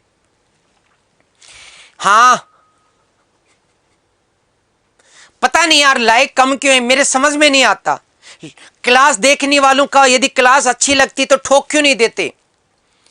और यही तो होता है कि फिर टीचर का होता है दिमाग खराब, फिर वो क्लास को छोड़ देता है। क्या निःशुल्क सेवा दे रहे हैं, समझ रहे हो? और कभी भी मूड मेरा भी बदल सकता है, मैं पहले कह रहा हूं, फिर ओल्ड मत देना। ये राजेश वर्मा जी, नमस्कार बेटा। तो इसमें उत्तर जो आप सबने किया, डी भी कर दिया, बहुत बढ़िया, सी भी कर दिया, गलती तो करते ही नहीं है, शोर्त गोई भी कर दिया। अरे बाबड़े, बात ये नहीं है कि शोर्त गोई में या मांडा में या मुंडीगाक में इनमें ताम्र नहीं मिला। यहां पर सुन लो, मैं लिख रहा हूं, मैं समझा रहा हूं। सभी स्थानों से ताम्र धातु के बर्तन प्राप्त हुए हैं, या ताम्र धातु की प्राप्ति हुई है। यह बात तो सही है। मैंने कब मना किया? क्यों? क्योंकि यह सभ्यता ताम्र कांस्य युगीन सभ्यता है, इसलिए इस सभ्यता के जितने भी स्थान हैं उनके अंदर तांबा तो पाया जाएगा। लेकिन क्वेश्चन ये है ही नहीं, क्वेश्चन में आपने ताम्र पर फोकस कर लिया, आपने मूर्तियां शब्द नहीं देखा। और जो मूर्तियां हैं तांबे की, बड़ी बड़ी मूर्तियां, जिसमें मैंने आपको चलता हुआ रथ दिखाया था, ये दईमाबाद से मिली, दईमाबाद से मिली। और ये सर्वाधिक भारी मूर्तियां, बड़ी और भारी मूर्तियां मिली। और ये जो दईमाबाद है दोस्तों, ये महाराष्ट्र से प्राप्त हुआ। कहां से? महाराष्ट्र से बताया गया। तो इसमें आपने शोर्तगुई, कोई मुंडीगाक बोल रहे, कोई कुछ कर रहे, ऐसा क्यों भाई?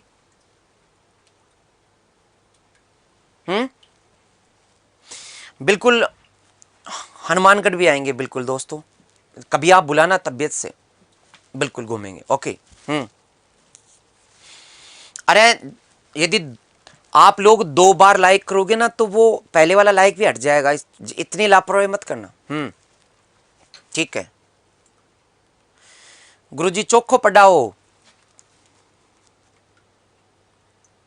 यस, घर जानते नहीं हो, कहां से धरना दे दोगे? प्रहलाद प्रजापत कह रहे हैं कि सर आपने यूट्यूब पे पढ़ाना छोड़ दिया तो हम घर के आगे धरना दे देंगे, घर जानते नहीं हो। और ये तो मजबूरी है, एक दिन तो देखो आपको YouTube से मुझे जो है वो रिमूव तो होना ही है। तो क्वेश्चन हो गया। अब अगला कीजिए 34वां। सैंधव सभ्यता की ईंटों का अलंकरण किस स्थान से प्राप्त हुआ? अलंकरण है, सैंधव सभ्यता की ईंटों का अलंकरण किस स्थान से प्राप्त हुआ? तो उत्तर आप कर दोगे ना, कोई दिक्कत आएगी क्या? अरे वाह, अरे वाह, इसका मतलब कोई मेरे घर के पड़ोस से भी है क्या? उसने एड्रेस ही बता दिया। ओके ठीक है मित्र, इसका मतलब देखा मुझे आते जाते कहीं आपने। ओके चलिए, उत्तर आ चुका है बिल्कुल, इसका सभी ने सही किया, कालीबंगा, शाबाश। अगला, चित्रित दूसर मर्दभांड किस काल के हैं? आइए मैदान में। मैंने बताया था लाल मर्दभांड की बात हुई, मैंने आपको गेरुए मर्दभांड की बात बताई,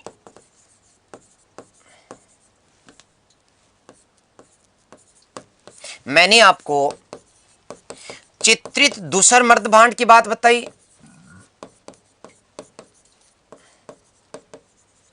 मैंने आपको उत्तरी काली पॉलिस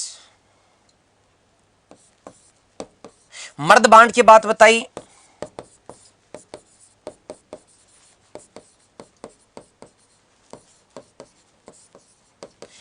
इनमें से कौन सा पूछा जा रहा है? चित्रित दूसर मर्दभांड। और इनका कालक्रम, यस यस दोस्त, हाँ 8000, अरे पढ़ाऊंगा बिल्कुल 90। तो इसमें क्या आएगा? चित्रित दूसर मर्दभांड किस काल के हैं? तो ऋग्वेदिक काल के, उत्तर वैदिक काल के, प्राग ऐतिहासिक काल के। आपने क्यों गलत किया मेरे दोस्तों, मुझे एक बात बताओ।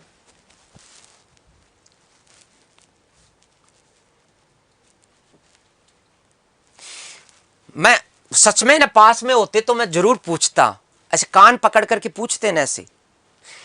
अग्निहोत्रम, वाजपेयी और षोडशी आदि किस प्रकार के यज्ञ? अग्निहोत्रम, वाजपेयी और षोडशी आदि किस प्रकार के यज्ञ के प्रकार हैं? यस,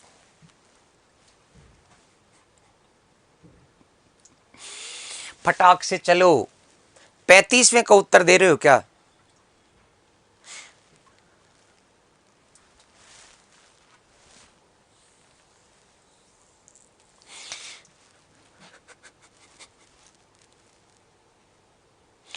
नहीं करेंगे 5000 प्लस, क्योंकि सब बच्चों को सच में पढ़ करके सिलेक्शन नहीं करवाना होता। बहुत सारे बच्चे टाइम पास करते हैं, उनको बस आज की खुशी चाहिए, भविष्य की नहीं। यस। तो मैंने आपको बताया था दोस्तों यज्ञ कितनी प्रकार के होते हैं, और उसी में से सोमयज्ञ जो है वो एक प्रकार है। और उस सोमयज्ञ के मैंने आपको कई प्रकार बताए थे दोस्तों, कि जो राजसूय यज्ञ है, अश्वमेध यज्ञ, वाजपेयी यज्ञ,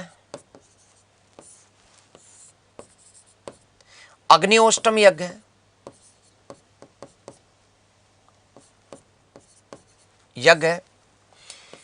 षोडशी यज्ञ, इन सब के बारे में मैंने आपको बताया था। ये सोमयज्ञ के प्रकार है। मेरी क्लास देख लो यार आप। उत्तर वैदिक काल जब मैं पढ़ा रहा था तब तो कई ज्ञानी रायचंद राय देने आ जाते थे अपने को कि सर इतना क्यों पढ़ा रहे हो, हमें तो सरल सरल पढ़ा दो, बस 5% रटा दो, 100% रटा दो और वही एग्जाम में आ जाए। चलिए, अथर्ववेद में सभा और समिति को किस देवता की पुत्रियां कहा गया? ओके दोस्त, उत्तर, शाबाश प्रमोद जी, वेरी गुड।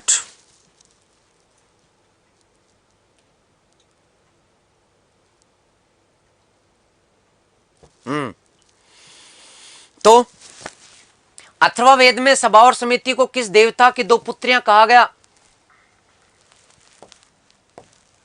दक्ष की, प्रजापति की, ब्रह्मा की, सूर्य की, उत्तर आया शाबाश, वेरी गुड।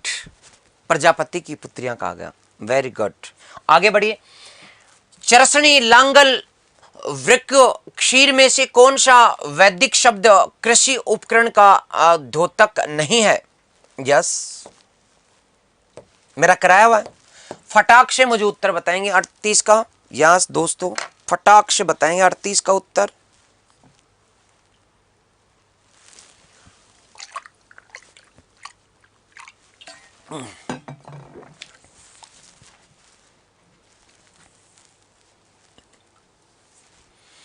नहीं, मैं तो टाइम पास बिल्कुल नहीं करता। मैं 1.5 घंटे में आपको स्पीड और गति के साथ डेप्थ में न सिर्फ पढ़ाया, बल्कि प्रतिदिन 20 के करीब क्वेश्चन भी कराए। 15 से 20 क्वेश्चन रोज की रोज। इसलिए तो बहुत सारे जो गंभीर विद्यार्थी होते हैं उनको पता लग गया कि कितनी काम की क्लास है। लेकिन बेचारे जो नए नवेले थे, नए नए जो शुरू हो रहे थे, उनको लगा कि यार ये क्या है, इतना शुरू में थोड़ी, इतना जोर थोड़ी आता पढ़ने में। इन गुरुजी के पास तो पढ़ते हैं तो बहुत जोर आता है अपने को। इतना ज्ञान नहीं लेना यार, थोड़ा थोड़ा ले लेते हैं, थोड़ा थोड़ा में काम हो जाएगा। बोलो ठीक है, तो इसलिए सरक लिए साइड में। तो ये तो क्या हुआ है दोस्तों अपना पहले का। चरसनी है, लांगल है, वृक्क है और शीर है। तो शीर जो हल्का फाल होता है, लांगल जो होता है हल को कहते हैं, और वृक्क जो है उसके फाल को कहते हैं। शीर का मतलब जो जुत जाता है खेत, जिसमें फाड़ लग जाती है। लेकिन चरसनी जो है वो इसका उत्तर सही नहीं है। तो उत्तर क्या होगा? सी। मैं अब नाम ले लूंगा, देख लो, सुधर जाओ वरना सुधार दूंगा। हाँ बिल्कुल बिल्कुल, यस, ये लो साहब, यस यस दोस्तों, सी उत्तर ठीक है। क्या बात है। अरे मोहन शर्मा जी, आपने तो मेरे नंबर ही बांट दिए सबको, ये कोई बात होती? चलिए आगे बढ़े। वैदिक समाज में नियोग प्रथा का अभिप्राय क्या? वैदिक काल में नियोग प्रथा का अभिप्राय क्या?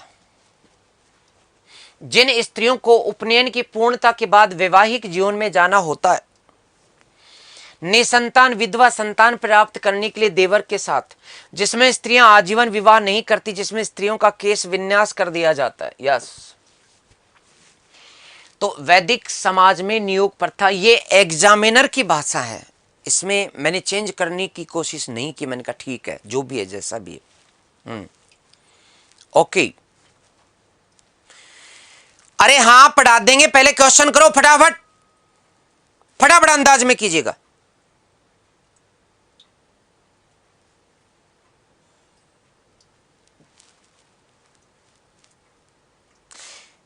चंदा, आप जैसे लोग सब नहीं होते। ये कह रहे हैं कि सर आपकी आवाज में इतनी ताकत है कि कोई भी आपकी क्लास को देख करके पढ़ने लग जाएगा। मैंने 10 दिन में आपके सारे वीडियोस देख करके सब क्लासों के नोट्स बना लिए।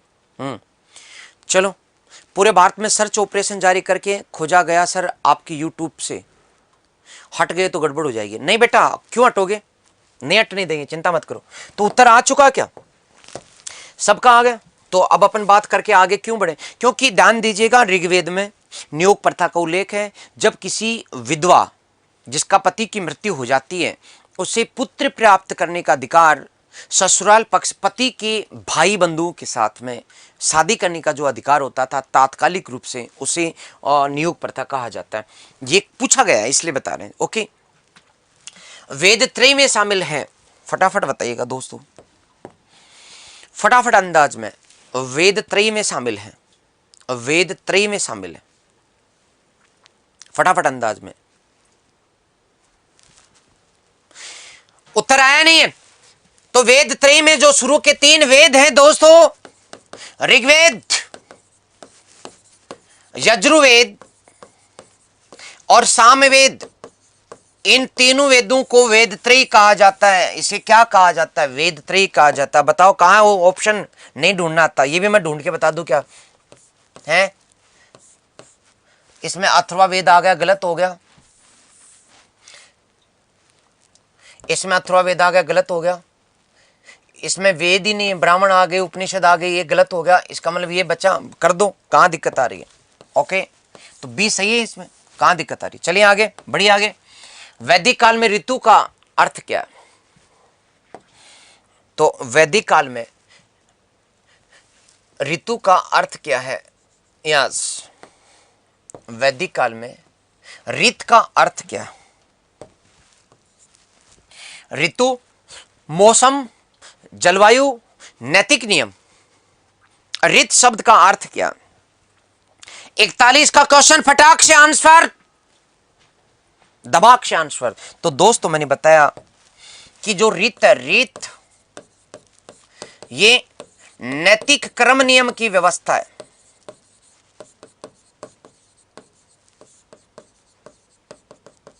व्यवस्था, और इसका संचालक, ऋत का संचालक वरुण देवता है।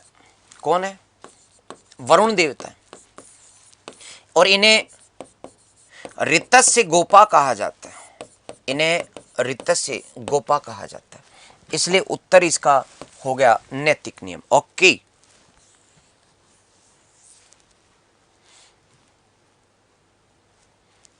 इतना मत चढ़ाओ रहा है, इतना चढ़ाने की जरूरत कहाँ? मैं पढ़ा रहा हूं ना चुपचाप आपको कि सर आपकी क्लास की आदत हो गई, बहुत अच्छी लगती है। हर्ष जी कह रहे हैं कि रात को सोते समय सोचता हूं कि सुबह उठ करके क्लास लूं। बेटा हर्ष, चढ़ा चढ़ा करके हैं, पढ़वा लोगे गुरुजी से। वाह। अस्मक महाजनपद का प्रमुख नगर कौन सा था दोस्तों?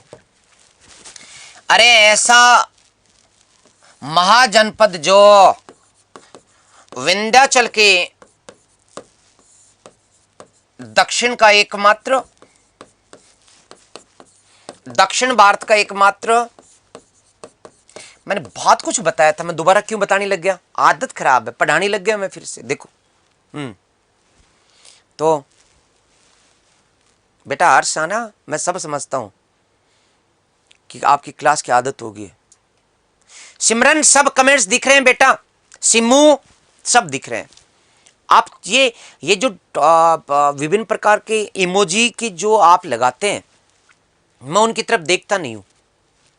जो लिखता है बस मैं उन्हीं को देखता हूं। इसलिए मेरे कमेंट्स में इमोजी का प्रयोग न करें। एक तरह से नफरत सी है, मैं नहीं समझ पाता भाव भंगिमाएं। सीधी बात करो, मैं उसको पढ़ लेता हूं। ठीक, चले ओके। हाँ, मेरी ऑफलाइन क्लास मिलेगी जब उत्कर्ष खुलेगा, तब कोई दिक्कत नहीं। जब ऑफलाइन खुल जाएंगे सारी क्लासें, जब हो जाएगा तो अस्मक का आपने बताया उत्तर बी। ओके चलिए दोस्तों, सीधी बात, नो बकवास, इमोजी का प्रयोग नहीं। सीधी बात, नो बकवास। आपको बात करनी है, सीधा लिखिएगा, इमोजी का प्रयोग नहीं। मेरी क्लास में मुझे नफरत है। यस। क्रांतिकारी खुदीराम बोस को किस जेल में फांसी दी गई थी बताओ? आया ऊंट पहाड़ के नीचे, लो कई देर से कई शाने बने हुए थे, बोले ये लो गुरुजी आज तो हमने छक्के लगा दिए, अब लगाओ छक्के। मैं पानी पीता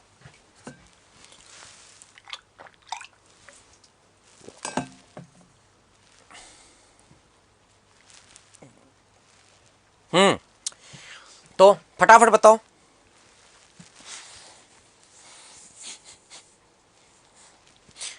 साबा कादरी, आप समझ ही नहीं पा रहे हैं। टेलीग्राम ग्रुप बता दीजिएगा।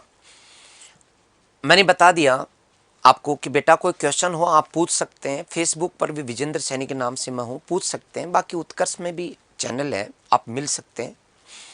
बाकी बेटा मेरे को ज़्यादा टेक्निकली समस्या है कि मुझे ज़्यादा आता नहीं है। टेलीग्राम लिंक, टेलीग्राम है मेरा बना हुआ अकाउंट, लेकिन कौन सा क्या है मुझे ज़्यादा पता नहीं है। ओके, इसलिए आप तो सीधा पूछो ना, सीधी बात करो ना। यस, कोई समस्या हो तो बताइएगा मजे से। अरे इसार कोई दूर थोड़ी है, घर के बगल में ही तो है। हाँ, तो उत्तर आ गया। अरे वाह दोस्तों, बी भी आ गया, ए भी आ गया। ओके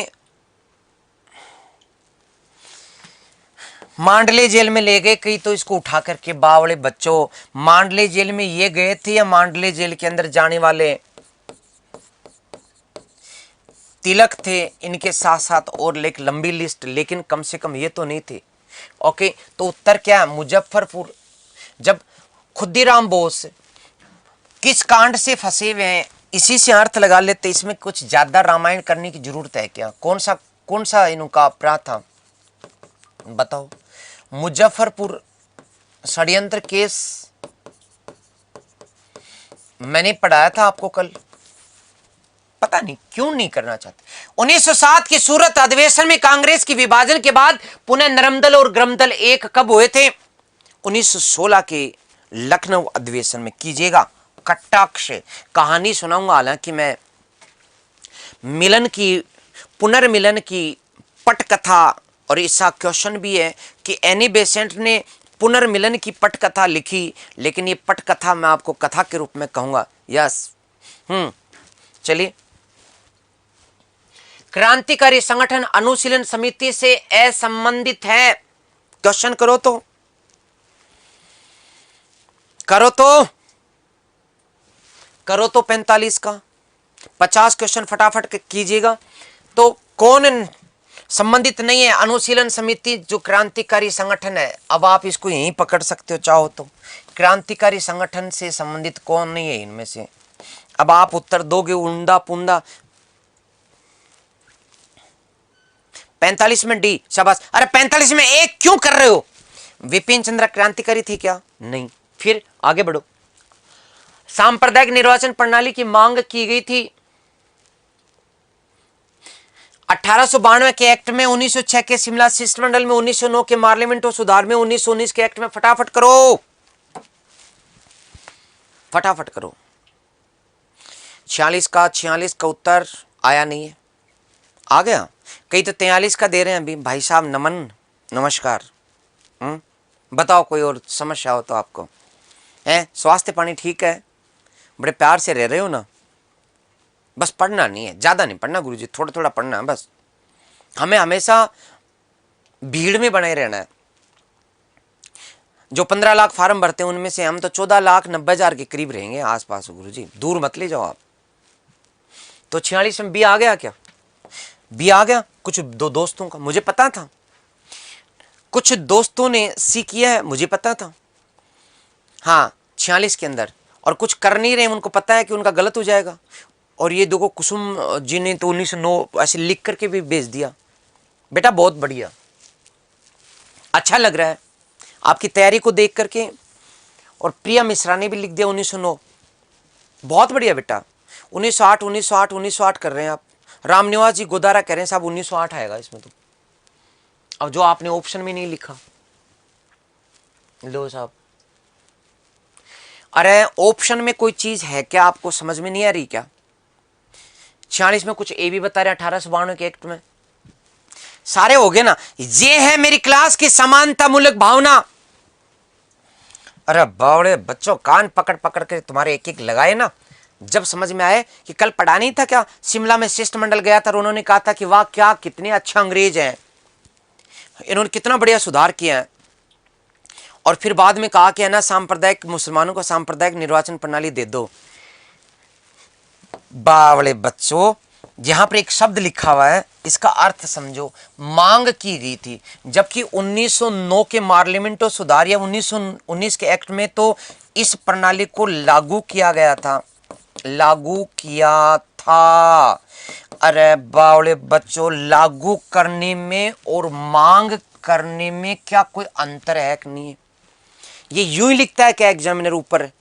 मांग करनी 1909 के पार्लियामेंट सुधार में लागू किया गया था। 1919 में इसका सांप्रदायिक निर्वाचन प्रणाली को पुनः लागू किया गया था और सिखों को भी इसमें शामिल कर दिया गया था। ठीक है, 1892 में तो ऐसा कुछ हुआ नहीं था। खैर, तो ये दो तो लागू करने से संबंधित है।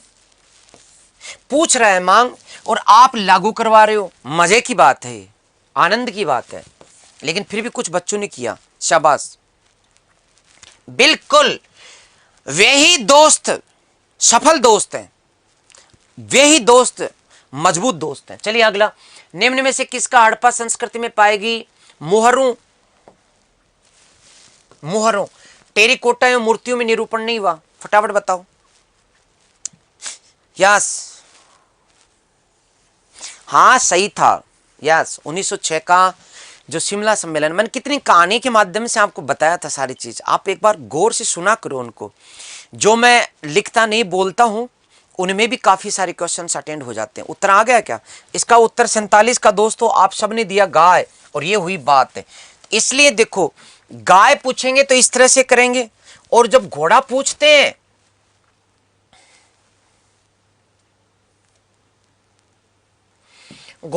हैं तो यूं पूछते हैं, किस पशु से हड़प्पावासी अपरिचित थे? समझ गए? यहां उत्तर घोड़ा आएगा।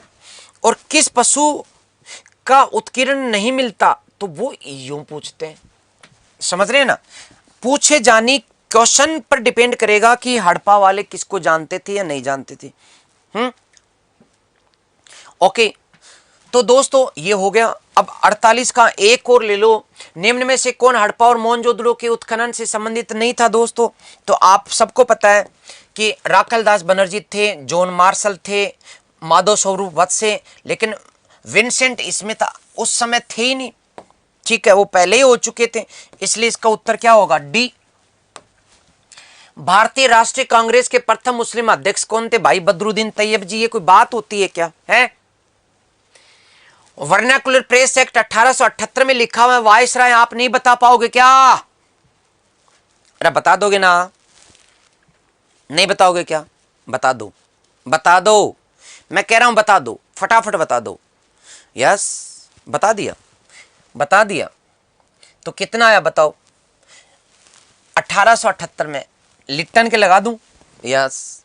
तो ये हुई बात। हमने आज 1.5 घंटे में सोच रहा था कि 100 क्वेश्चन करेंगे, लेकिन 50 ही हुए। शेष 50 क्वेश्चन और फिर कभी के लिए रखे हैं, बात करेंगे। दोस्तों ज़्यादा से ज़्यादा लाइव आने का प्रयास कीजिए, वरना क्लास रोकी जा सकती है। बड़े प्यार से निवेदन। ओके, तो आप सबने क्वेश्चंस का आनंद लिया, क्वेश्चन करने का पैटर्न सीखा। मैं उम्मीद करता हूं कि यह आपकी परीक्षा के लिए काफी उपयोगी सिद्ध होगा कि किस प्रकार से 3 गलत और 1 सही में से तो अपन कर सकते, लेकिन जब चारों सही हो तो क्वेश्चन से कैसे निकाल सकते हैं। तो क्या आपको अच्छा लगा? क्या आपको एक क्लास पसंद है? यस, जरूर बताएं। इन्हीं शब्दों के साथ आज की क्लास समाप्त। मिलते हैं अगली क्लास में, तब तक के लिए दीजिए इजाजत। नमस्कार। हो चुका आगाज रण का युग, बदलने की तैयारी, जीत उसी की होगी जिसका संघर्ष है जारी। 18 जुलाई सुबह 6 बजे तैयार रहना। जनवरी से जून तक का पूरा करंट अफेयर्स आपके सामने होगा, आपके कदमों में होगा। और ध्यान रखना, 600 एपिसोड आपके लिए पूरी शिद्दत से मैंने, मेरी टीम ने पसीना बहाया है। तो आपका इंतजार करूंगा 18 जुलाई को अपने जन्म दिवस पर सुबह 6 बजे एकदम लाइव।